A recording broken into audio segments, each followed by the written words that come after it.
The answer is wrong. I will shoot. No. Anyone? Innovation म्हणजे please.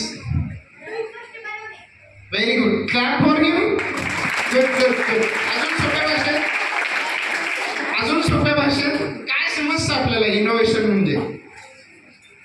त्यांनी सांगितलं की नवीन गोष्ट करण्याची पद्धत, म्हणजे एखादी गोष्ट आपण करतोय त्याच्यापेक्षा वेगळी काही पद्धत आहे का, त्याला काही मेथड वेगळी असू शकते का, किंवा त्या मेथड मध्ये काही व्हेरिएशन्स आपण आणू शकतो का. That is what the simple way called as what innovation. तर आधी आपण ते समजून घेऊ इनोव्हेशन म्हणजे काय.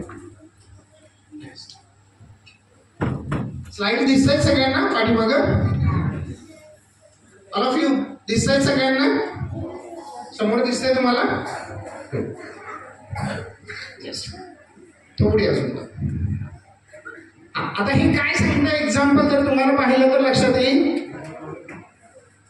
आपण फोकस इकडून करू लास्टला. एक पिवळ्या रंगाची कार आहे. काय आहे ती कार? नाव काय त्याचं? काय सांगतं Nano? Let Mister Ratan Tata having dream.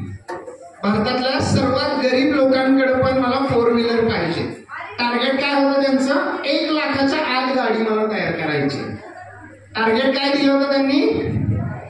1 lakh रुपयाच्या आत. म्हणजे आज तुम्ही 2 व्हीलर घ्यायला गेला, 2 व्हीलर सुद्धा आपल्याला 1.5 लाखाच्या आत मिळत नाही. त्यावेळेस त्यांचं ड्रीम काय होतं? मला भारतामधल्या प्रत्येक नागरिकाला, ज्याची कोणाची इच्छा आहे पण पैशामुळे गाडी घेऊ शकत नाही, अशा लोकांसाठी मला 1 लाख रुपयाच्या आत गाडी बनवायची. आणि ते ड्रीम त्यांनी सक्सेसफुल केलं. नाव होतं त्या प्रोडक्टचं नॅनो. आता बरेचसे त्याच्यामध्ये रिनोव्हेशन्स आलेत आपण बघतोय.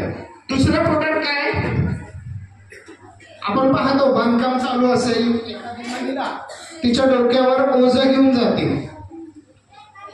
तर हे इन्स्ट्रुमेंट काय केलंय? जे डोक्यावर ओझं घेण्याची गरज नाही, एक साधं लाकडी इन्स्ट्रुमेंट आहे. आपण घरी पण ते बनवू शकतो आणि पाहिजे तितक्या उंचीवर ते नेऊन परत पाकून टाकायची गरज नाही. हातातल्या हँडनी तुम्ही ते